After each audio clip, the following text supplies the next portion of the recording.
हम आपको सुनाने जा रहे हैं दोस्तों। और आपको अगर भजन अच्छा लगे तो लाइक शेयर सब्सक्राइब और कमेंट हर हर महादेव।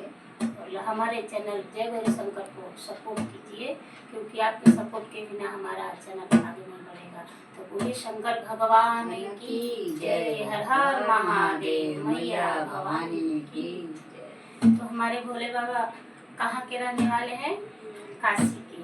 तो हम इसी काशी के ऊपर एक भजन लेके आए हैं और आप सुनिए, और पसंद आए तो लाइक शेयर सब्सक्राइब। काशी के रहवैया